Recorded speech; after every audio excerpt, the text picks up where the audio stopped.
அன்புள்ள ஆண்டவரே, மீண்டும் உம்முடைய பரிசுத்த நாமத்தின் பலத்தோடு இந்த வியாழக்கிழமையின் காலையின் ஆசீர்வாதத்தை பெற்றுக்கொள்ளும்படி எங்களுடைய கண்களை திறந்த தயவிற்காய் உம்மை துதிக்கிறோம். ஆண்டவரே, உம்முடைய பிள்ளைகள் அனைவரோடு உம்முடைய கிருபை தங்கி இருக்கட்டும். இந்த செய்தியை ஆசீர்வதியும், நீர் பேசும், கேட்கிற எங்களுக்குள்ளும் நல்ல ஞானம் தங்கும்படி அந்த வார்த்தையின்படி நாங்கள் நடக்க எங்களை உம்முடைய கருத்தில் ஒப்புக் கொடுக்கிறோம். மீட்பர் இயேசு கிறிஸ்துவின் நாமத்தில் ஜெபிக்கிறேன் நல்ல பிதாவே, ஆமென். அன்பு பிள்ளைகளே, மீண்டும் கர்த்தருடைய வார்த்தைகளோடு தேவ சமூகத்தில் வந்திருக்கிற உங்கள் அனைவருக்கும் இந்த வியாழக்கிழமையின் காலையின் வாழ்த்துக்களை தெரிவித்து கர்த்தருடைய நாமம் மகிமைப்பட உங்கள் அனைவரையும் வாழ்த்தி வரவேற்கின்றேன். கர்த்தர் நம்மோடு இருப்பாராக. இன்றைய தியானத்திற்கென்று தெரிந்து கொள்ளப்பட்ட வேத பகுதி 26வது சங்கீதம். இந்த 26வது சங்கீதம் தாவீது தன்னுடைய விசுவாசத்தின் மேல் எவ்வளவு பக்தி வைராக்கியமாய் இருக்கிறேன் என்பதை ஆண்டவருடைய சமூகத்தில் சொல்லுகிறார். மேலும் துன்மார்க்கருடைய கூட்டத்தில் இருந்து தன்னை விலக்கி காத்து கொள்ளும்படியும் அவர் தேவ சமூகத்தில் விண்ணப்பம் செய்கிறார். இன்றைக்கு நம்முடைய இந்த நாளின் விண்ணப்பமும் அதுவாக இருக்கட்டும்.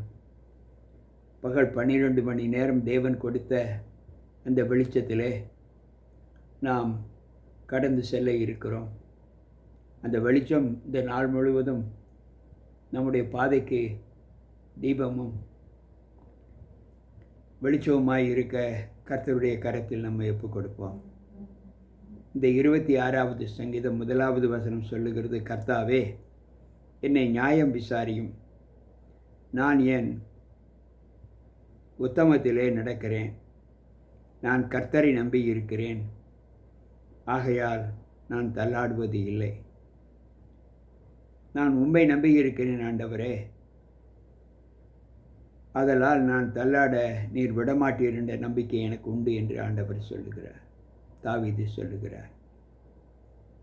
கேட்டுக்கொண்டிருக்கிற அன்பான தேவ பிள்ளைகளே, கர்த்தரை தன் நம்பிக்கையாக கொண்டிருந்து கர்த்தர் மேல் நம்பிக்கையாக இருக்கிற மனுஷன் பாக்கியவான் என்று எரேமியா 15:7 வாசிக்கிறோம்.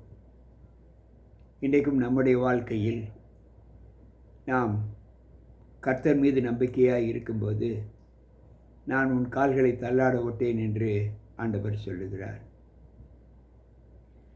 கர்த்தாவே, என்னை ரட்சித்து கொள்ளும், என்னிடத்தில் என்ன அக்கிரமம் உண்டோ அதை சோதித்து பாரும்,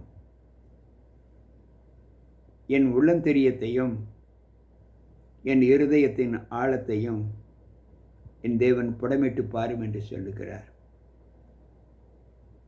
இதை குறித்து நாம் சொல்லும்போது எரேமியா பக்தன் இப்படி சொல்லுகிறார். எரேமியா 4:14 எருசலேமே, நீ ரட்சிக்கப்படுவதற்கு உன் இருதயத்தை பொல்லாப்பற கழுவு, எந்த மட்டும் அக்கிரம நினைவுகள் உன் உள்ளத்திலே தங்கும். இங்கு தாவீது சொல்லுகிறார், என் இருதயத்தை புடமிட்டு பாரும், நான் உத்தமனாய் உண்மையாய் இருக்கிறேன், உம்முடைய பாதையை விட்டு நான் ஒரு நாளும் வழி விலக மாட்டேன் என்று சொல்லுகிறார். இந்த அனுபவமும் நமக்குள் இருக்க வேண்டும் என்று ஆண்டவர் நமக்கு கற்றுக் கொடுக்கிறார். உம்முடைய கிருபை என் கண்களுக்கு முன்பாக இருக்கிறது, உம்முடைய சத்தியத்திலே நடந்து கொள்ளுகிறேன்.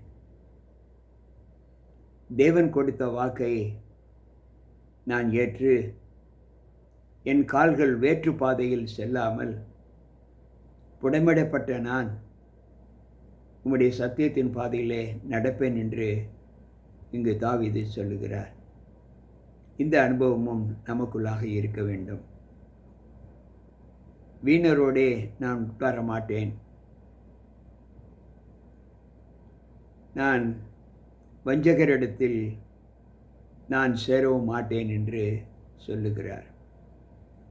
துன்மார்க்கருடைய ஆலோசனை நடவாமலும் பரியாசக்காரர் உட்காரும் இடத்தில் உட்காராமலும் இருந்து இரவும் பகலும் கர்த்தருடைய வேதத்தில் பிரியமாய் இருக்கிற மனுஷன் பாக்கியவான் என்று 1வது சங்கீதத்திலே நாம் வாசிக்கிற 1வது வசனத்தில் இந்த அடிப்படையில் அங்கு தாவீது சொல்லுகிறார், என் கால்கள் வஞ்சகரிடத்தில் சேர்வது இல்லை, நான் துன்மார்க்கரோடு ஒரு நாளும் இருக்க மாட்டேன் என்று சொல்லுகிறார்.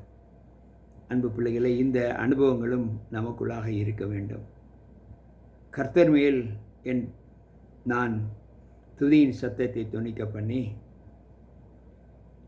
உம்முடைய அதிசயங்களை எல்லாம் நான் விவரிப்பதற்காக நான் குற்றமில்லாத இருக்கையிலே என் கைகளை கழுவி உம்முடைய பீடத்தை சுற்றி வருகிறேன். கர்த்தாவே, இந்த ஆலயமாக வாசஸ்தலத்திலே உமது மகிமையும் அந்த ஸ்தலத்திலே நான் இருக்கும்படி கெஞ்சி கேட்கிறேன் என்று சொல்லுகிறார். தேவனுடைய ஆலயத்திற்கு போவோம் வாருங்கள் என்று சொன்னபோது மனமகிழ்ச்சியாக இருந்தேன் என்று சங்கீதக்காரர் சொல்லுகிறாரே, அதை போல இன்றைக்கு தேவனுடைய ஆலயத்தில் நாம் எப்படியெல்லாம் பிரவேசிக்க வேண்டும், எந்த அனுபவத்தோடு நான் தேவன் சமூகத்தில் செல்ல வேண்டும் என்பதை இந்த வார்த்தை நமக்கு கற்றுக் கொடுக்கிறது. கர்த்தாவே, உமது ஆலயமாக வாசஸ்தலத்தையும் உமது மகிமை தங்குகிற ஸ்தானத்தையும் வாஞ்சிக்கிறேன். என்னுடைய வாஞ்சை உம்முடைய கர்த்தரின் உம்முடைய ஆலயத்தின் மகிமையையும் உமது ஸ்தலத்தையும் மகிமைப்படுத்துவதற்கே என்று சொல்லுகிறார். எனக்கு பிரியமான தேவ பிள்ளைகளே, இன்றைக்கு கர்த்தருடைய ஆலயத்திற்கு போவோம் வாருங்கள் என்று சொன்னபோது எவ்வளவு மனமகிழ்ச்சியாக இருக்கிறோம். அந்த மனமகிழ்ச்சி இன்றைக்கு நம்மில் தங்கி இருக்க வேண்டும். என் ஆத்மாவை பாவிகளோடும் என் ஜீவனை இரத்த பிரியரோடும் வாரிக்கொள்ளாதையும். நான் மரிக்கும்போது வஞ்சகரை போல துன்மார்க்கரை போல நான் மரிக்காமல் உம்மை அண்டி ஜீவிக்கிற பிள்ளைகளோடு என்னுடைய மரணத்தையும் நீர் சேர்த்துக்கொள்ள வேண்டும் என்று தாவீது சொல்லுகிறார். அன்பு பிள்ளைகளிலே, அவர்கள் கைகளிலே தீவினை இருக்கிறது, அவர்கள் வலதுகை பரிதாளத்தால் நிறைந்திருக்கிறது. துன்மார்க்கருடைய குணம் தீவினை செய்வது, அவருடைய கைகள் பரிதாளங்களால் நிரம்பி இருக்கிறது என்று சொல்லுகிறார். நானோ